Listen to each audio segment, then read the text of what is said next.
Welcome back to the Fitness Hustle. Amy Moreland here, and I'm kind of doing a little impromptu kind of subject here, a little maybe off, but welcome back. I want to talk about sizing. I want to talk about jean shopping. So I was just at the mall, and you get that dreaded question. We've all had that question when you walk into a store. Hi, can I help you? And you're like, all right, I need some new jeans. And they're like, oh, what size are you?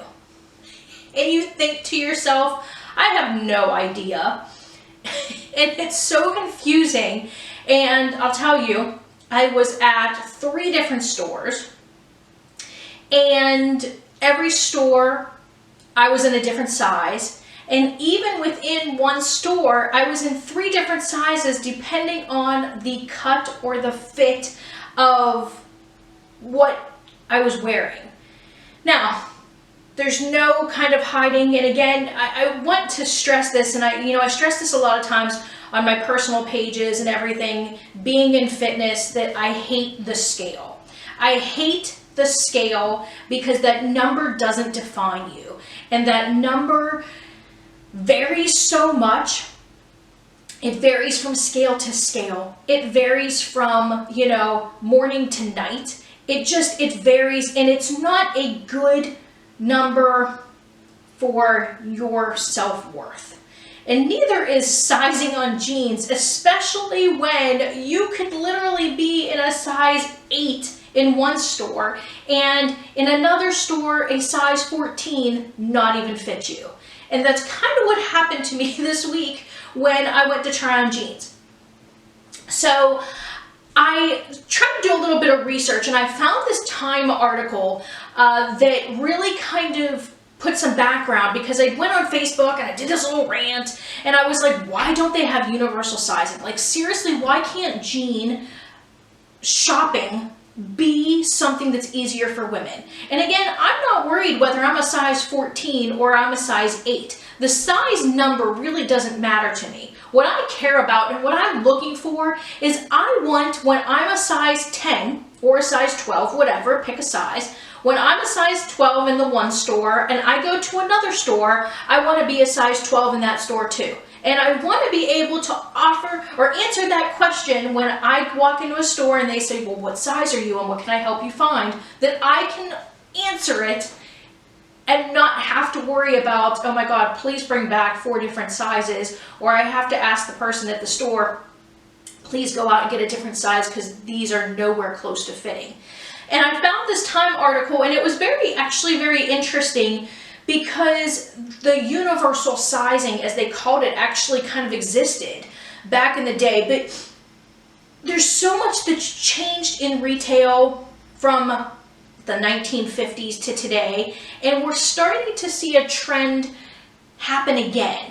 So I say that in 1950s. So I found in this Time article that in 1958, a size 12 back in 1958 is today's size 6. So they've literally changed the sizing down to make women feel like they're skinnier and they have such a smaller size. What they've done, though, I think is, and when you look at some of the statistics, women actually, I think, feel worse a lot of times, because when they don't fit into that size 6 and they have to go up, then they feel even bigger. So the retailers have tried to change it to fit this feeling. They want people to think that their size is smaller and that they're more petite. They even went on back, years ago, to make people feel even better by adding new sizes. So if you go into say an American Eagle, you can now buy a 000, a size 00, or a size 0. So they've added these lower numbers to make people even feel like, I'm not even a size 0. I'm so skinny that I'm a size 000. And that makes absolutely no sense when you think about it from a realistic standpoint. I'm a size 00. Okay, just started at whatever. But to keep adding those negative numbers, if you will, is just kind of weird. But that's what they started doing to make people feel skinnier. I also saw in this article that the size of a jean can vary even between that same brand by 6 inches. So I can get, now I shop, and I put this on my Facebook page, I shop at Ann Taylor Loft a lot, and I'll shop at Banana Republic. Now, I'm not using one of these, this was not the stores that were in the article, so I want to preface that. But let me use that as an example. So in Ann Taylor Loft, I am a 12 in their curvy fit jeans. I love them. Love them. I love the feel. I love the comfort of them. What they're saying on this article is that I could then pick up a pair of 12s in the straight-legged jean, and there could be up to a 6-inch difference just between the styles in the same brand. And that's ridiculous. Like, that's just, it blows my mind. So I could, in the same store, if I wanted to buy several different types of jeans, like a jegging, a curvy fit, and a straight leg, I could literally be a 12, 14, and 8 because of the style. And that's so confusing to women. And not only is it confusing, let's be honest, it's frustrating. It is frustrating as hell to have to figure out what size you are based on the jean and the type of fit and this, and it defeats us. It defeats how we feel. It defeats the whole buying process. I'll admit, I went to look for jeans. I got so sick and tired of looking at all the jeans and looking at the different styles and the sizes and trying them on and getting frustrated what fit, what didn't fit, that I left the mall with no jeans. I left with a lot of soap from Bath & Body Works, and I left with some bath bombs, but I did not leave with any jeans, which is what I wanted to get. So I think there's so much that it comes to with the sizes and everything, and retailers are missing a big part of what's going on, or at least they did, and I think it's starting to change.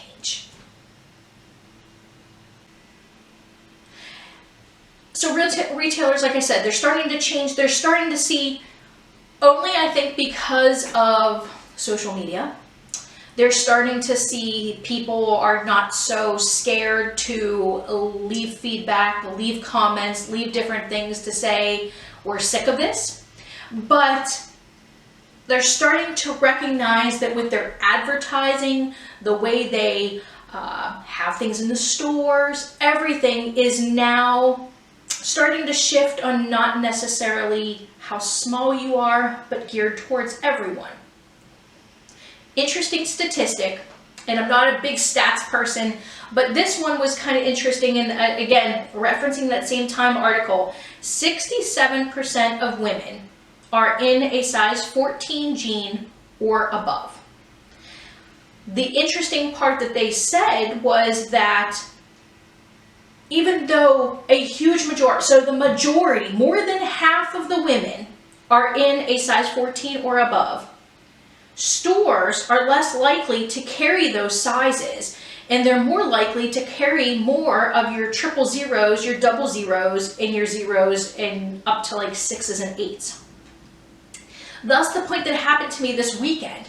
So I went into another store, and I won't name it, but we're in the middle of a pandemic here with COVID and with all the different stuff. So I get that manufacturing and the retails, and you can't get as much stuff in, but they had I think they had 112, no 14s, and maybe a couple 10s, and that was it, because all of their inventory was based off of these lower sizes.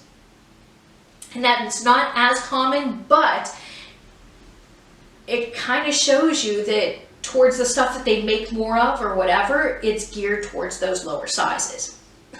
So it's really kind of unfortunate, and they deemed this insanity sizing.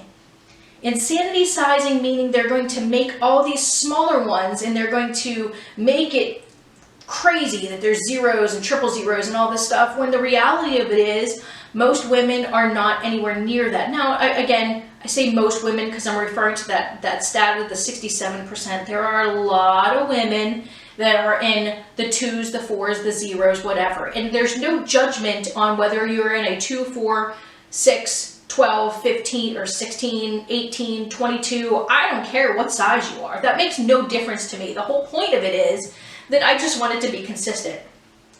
So I tried to do a little bit more digging into this whole sizing. And, I said, okay, we need to have the universal sizing across the board. That would be so much easier. So I went and did some digging, and there was a universal sizing that was brought up in 1958. It would have been a standard developed for women based on their size, their height, and their girth. And universal sizing it was, right? They had numbers and letters associated with this to kind of standardize things. But by 1983, that pretty much was gone. And it was gone because here at the US, there is no kind of standard body type. There are, and it's everywhere really, but they took that sizing up gone because they're like, well, you could have bigger hips, you could have bigger quads, you could have bigger this, you could have bigger this, little this, whatever. And that standardized jean or pants or sizing just didn't cut it anymore. So they started trying to figure out how to work it. And again, brands went in their own different direction. And I'm pulling out my phone here, and I know that I should have had this written down, but I didn't have time. I was looking at these standards for what curvy is. And again, this is in a Time article here on my phone. Zara jeans. The curvy, to become a curvy in Zara is a 27.6 inch waist. That's what is deemed curvy by Zara, I think. And then if you look at straight, like Calvin Klein, it's 29.5.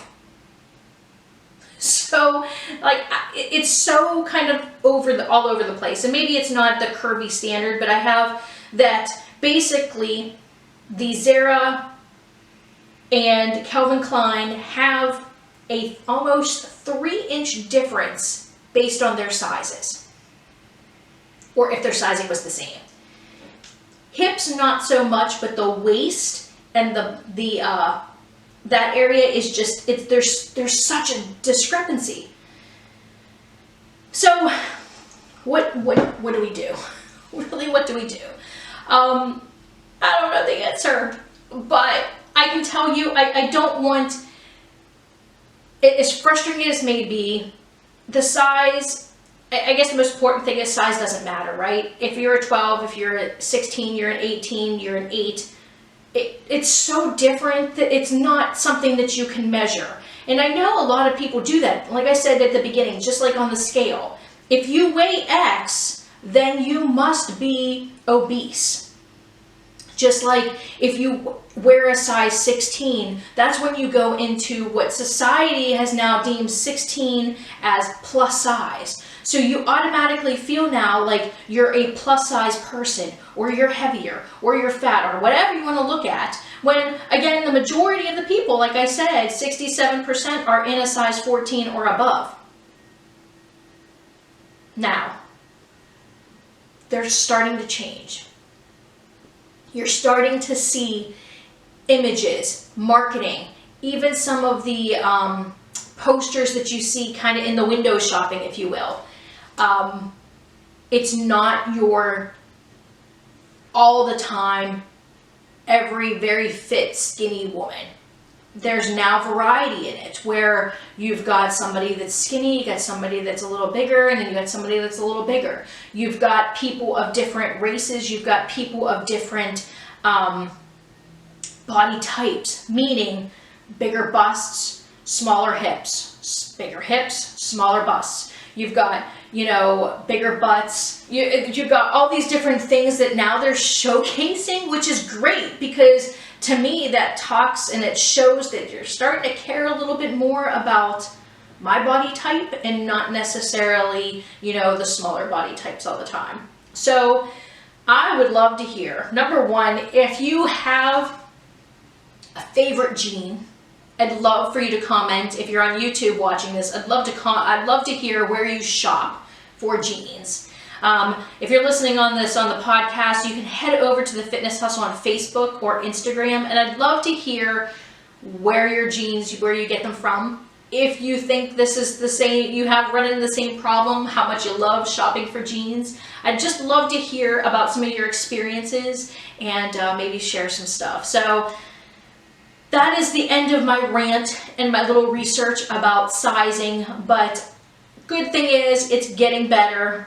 Good thing is we don't need to worry about a number, and we should just believe and know that we're beautiful no matter what size, and find the jean that fits and rock them. So until later, guys, I hope you have a good day, and I will talk to you next time.